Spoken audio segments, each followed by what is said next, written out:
আসসালামু আলাইকুম ভিউয়ার্স, সবাই কেমন আছেন? আশা করি খুব ভালো আছেন। চলে আসলাম বাঁশগাড়ি গ্রামে বড় বাগানে। বড় বাগান দেখতে খুব সুন্দর, আর এই বড় বাগান দেখে মনে পড়লো ছোটোবেলার কথা। ইডিল্লা বড়ি পারতাম, আর এখন গ্রামের ভিতরে বড় গাছ দেখেই যায় না।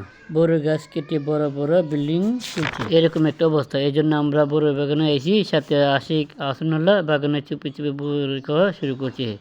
আসরুল্লাহ আশিকে বললাম, কিরে তোরা মাগনা পরীক্ষা বন্ধ করছ না? কত হাইবে বেড়াতে সারা বুড়তে হাইবে লেতেছস, তাড়াতাড়ি বাগান থেকে বের হ। এরা বলতেছে যে বড়ি আরো খায়া লই, অনেক মিষ্টি।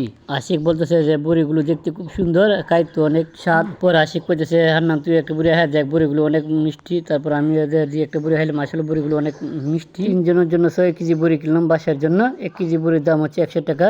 আমাদের এলাকায় বড়ই বাগানের বড়ইকে বলবড়ি বলে, আপনাদের এলাকায় কি বলে জানি না। আপনাদের এলাকায় বাগানের বড়ইকে কি বলে তা কমেন্টে জানিয়ে দিন। বড়ই বাগানের মালিক উনি খুব ভালো মনের মানুষ। আমরা নিজে ইচ্ছে মতো বড়ি খেলাম, উনি কিছু বলেন নাই এবং রাগ করেন নাই। আসলে মানুষের ভালো কদর থাকে। আসলে প্রায় গ্রামের ভিতরে বড়ি গাছ দেখা যায় না। বড়ি গাছ কেটে বড় বড় দালান কোঠা বিল্ডিং তৈরি করছে, এরকম একটা অবস্থা। এই জন্য আমরা বাগানে এসে পড়ছি বড়ি কেনার জন্য।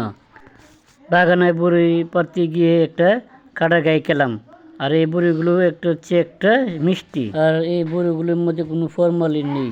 বড়ই বাগানের লোকেশন বড়ই উপজেলা বাঁশগাড়ি গ্রামে। আপনি চাইলে নিজে ইচ্ছে মতো বাগান থেকে বড়ি পাইরা কিনে নিতে পারবেন। ধন্যবাদ সবাইকে।